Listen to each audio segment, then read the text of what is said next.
Respected members of the delegation, it is a great pleasure to share with you the major achievements in implementing gender equality policies and core trends for the development of the women's economic empowerment in recent years in Georgia. There is an active gender equality machinery operating in Georgia that brings together the Gender Equality Council at the Parliament of Georgia, the Interagency Commission on Gender Equality, Violence Against Women and Domestic Violence under the Prime Minister's Human Rights Council, and Gender Equality Department at Public Defender's Office. Currently, the Commission is working on two standalone national action plans: NEP on realization of UN Resolution 1325 on women, peace and security, and the NEP on prevention and combating violence against women and domestic violence. In addition, the government administration is currently coordinating the work on the second National Human Rights Strategy for the years of 2022-2030. The strategy defines four key priorities, including institutional democracy, economic and social rights, equality and rights of population affected by the Russian occupation. Separate chapter is dedicated to the gender equality with a focus on women's economic empowerment. In recent years, important legislative amendments have also taken place that positively affected the gender equality situation in the country. To name some, in 2018, the law of Georgia on occupational safety was adopted that extended the mandate of Labor Inspectorate, improved occupational safety standards, and increased the responsibility of employers. In 2019, the Employment Support Agency was created, aiming to enhance employment and implement active labor market policies. In 2020, the Parliament adopted the law of Georgia on employment promotion. In 2019, the law on elimination of all forms of discrimination was amended, and sexual harassment was recognized as a form of discrimination. As a follow-up, 10 government organizations have set up sexual harassment mechanisms in 2020-2021, a process that was promoted by the Interagency Commission and supported by the UN Women. Introducing gender quotas in the Parliament and local municipalities was a progressive step brought by the constitutional amendments in 2017. This has increased the number of women in governing bodies at the central as well as at the local level. In 2021, Georgia joined the UN Generation Equality Forum and took commitment related to prevention of gender-based violence, sexual violence, usage of innovation and technology, mainstreaming gender in legislation, and integration of gender impact assessment methodology in legislative drafting. Development of women's entrepreneurship is the main priority for the government of Georgia. In 2021, the government adopted a new SME, small and medium-sized enterprise strategy for the years of 2021-2025. The aim of the strategy is to harness the economic potential of women. The Ministry of Economy and Sustainable Development has expanded economic support programs such as Enterprise Georgia. Women applicants receive extra points during the assessment process of the microgrants competition. Georgian Farmers Association has also been active in provision of grant support to women entrepreneurs.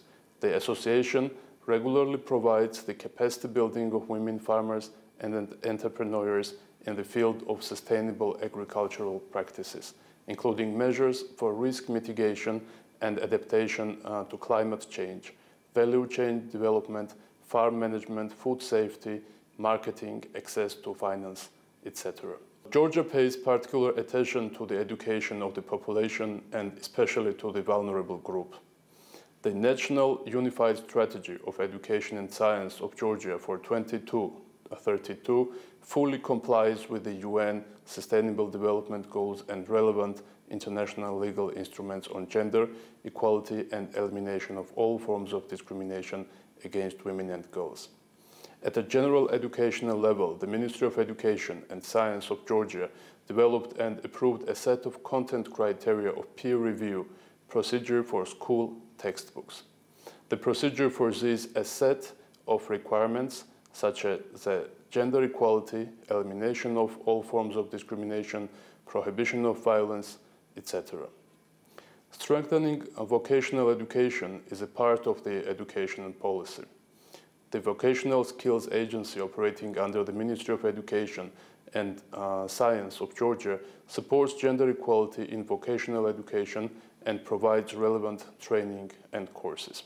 The National Science Foundation of Georgia, together with other European research performing and funding organizations, is supporting the increase of number of women researchers in STEM, enhancing their career perspectives and adding a gender dimension in research by shaping methodology that support gender equality on a permanent basis and avoid gender discrimination in scientific institutions. The Ministry of Economy and Sustainable Development is addressing the gender digital divide and support internet access to all the citizens of the country despite their dwelling areas. In particular, for the implementation of the National Broadband Development Strategy 2020-2025, the government of Georgia, along with the World Bank, started the Log in Georgia project.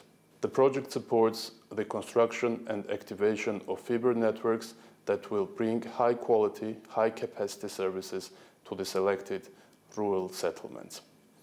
The project will support engagement with women's groups at the local level. In 2019, Georgia's Innovation and Technology Agency launched the program for 3,000 advanced IT specialists in highly demanded professions, ensuring their certification and licenses. The involvement of women and girls in the courses has increased significantly, and currently about 30% of the beneficiaries of the agency's ICT pilot courses are women. Georgia's gender-oriented policies have stable and promising results. In the World Bank Group 2021 Index on Women, Business and the Law, the overall score for Georgia is higher than the regional average observed across Europe and Central Asia. In addition, the empowerment gap between women and men, as measured by the Gender Inequality Index, is narrowing year by year. Despite the fact that the government of Georgia is deprived of the possibility to exercise effective control over the Georgian regions of Abkhazia and Tkhinvali due to the ongoing illegal Russian occupation, it remains strongly committed to take care and provide support to local communities. The presentation was prepared in cooperation with relevant ministries, UN Women, and Georgian Farmers Association. I thank you. I'd like to thank Georgian delegation for providing this comprehensive overview of action taken by the government of Georgia for women's economic empowerment in recent years.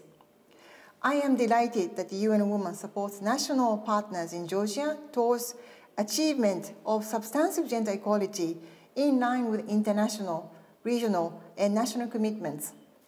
UN Women works on the level of policy and legislation, institution, and grassroots in 4 key areas. Number 1, mainstreaming gender into good governance. Number 2, ending violence against women and girls. Number 3, women's economic empowerment. And lastly, number 4, women, peace and security. These investments are all made towards achieving transformative results in increased gender equality and protection of rights of girls and women. With technical support of UN Women, Georgia has joined Generation Equality Global Mobilization, committing to accelerate progress under 2 action coalitions, namely gender-based violence and innovation of technology for gender equality. Further results of our cooperation include ratification of Istanbul Convention in 2017, harmonization of national legislation with Istanbul Convention standards, and establishing specialized services for the survival of violence against women and domestic violence.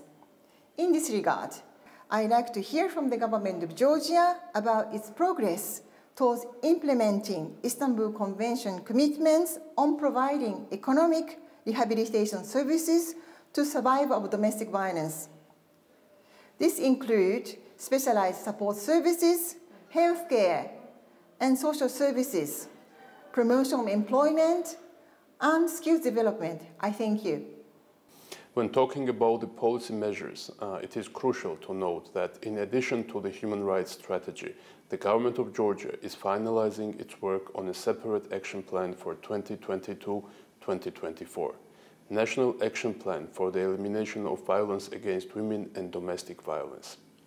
This document incorporates concrete actions aimed at eliminating domestic violence and gender-based violence, enhancing coordination and cooperation of central and local governments, non-governmental and international organizations, as well as set effective response to the violence and strengthen support to the female victims.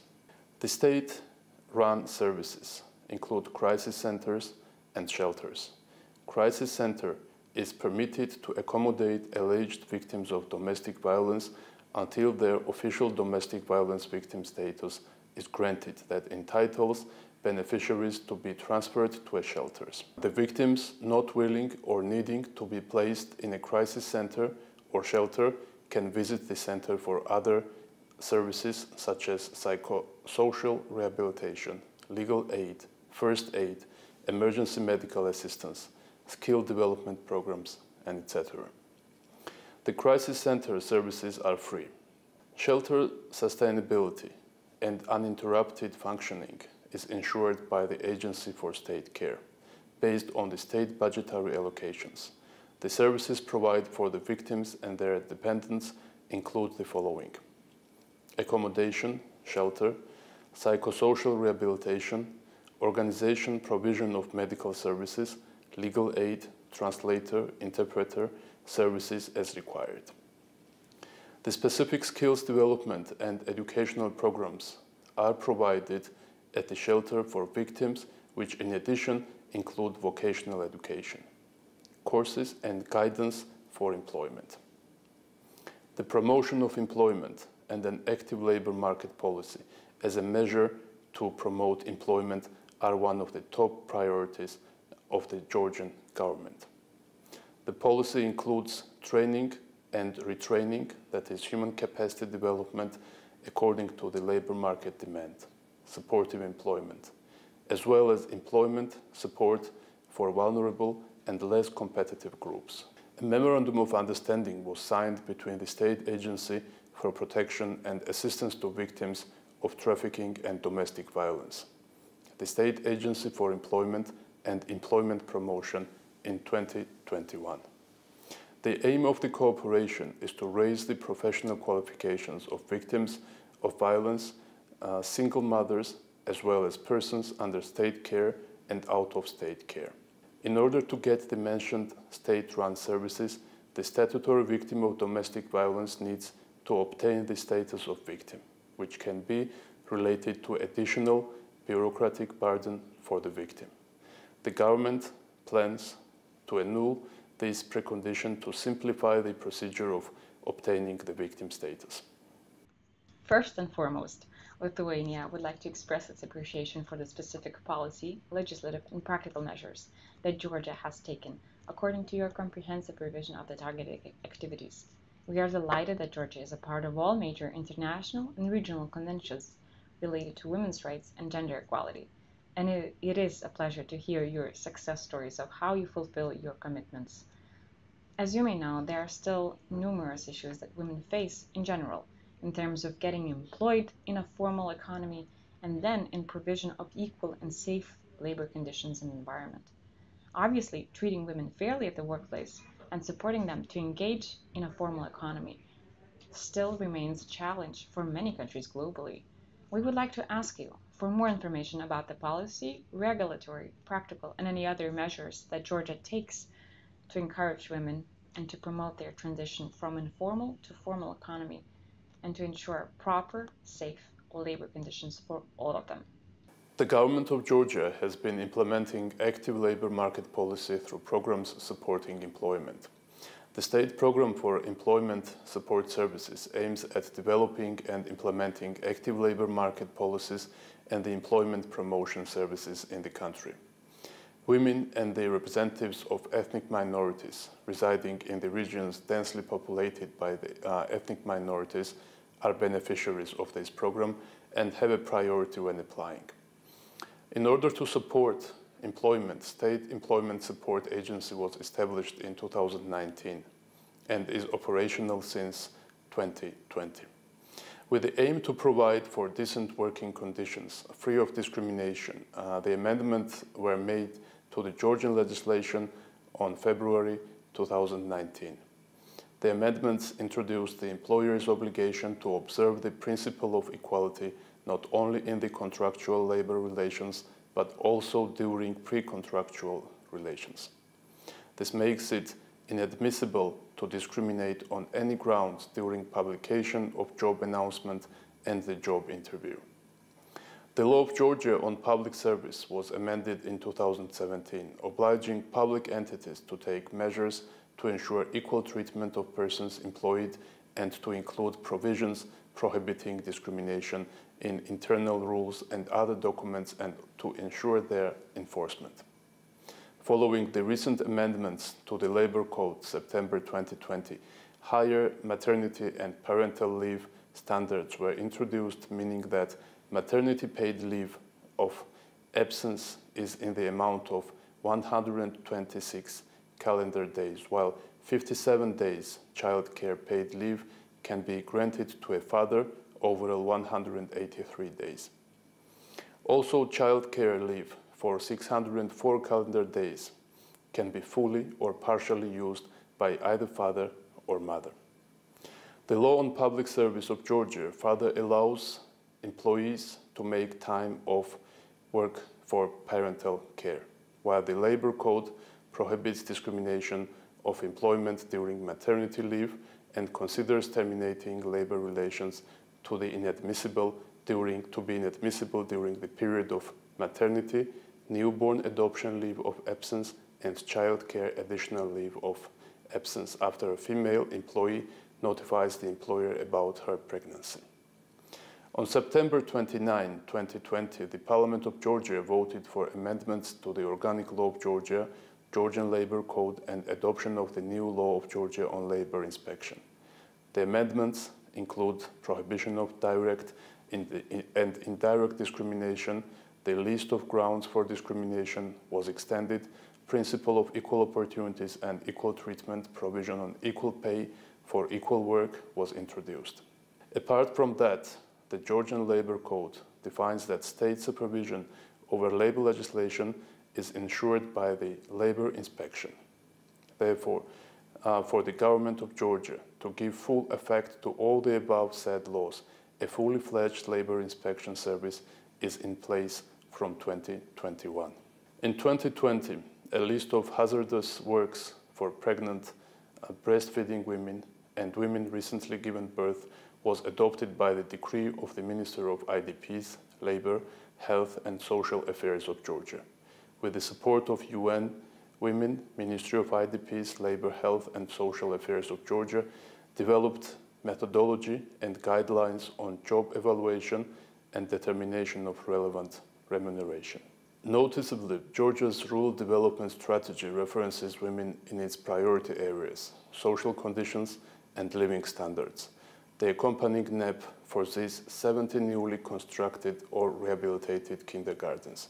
Provision of affordable kindergarten schools is vital to encourage more women to enter the formal market. Other than that, the state provides social protection service, mother and child shelter, for mothers in need of the service.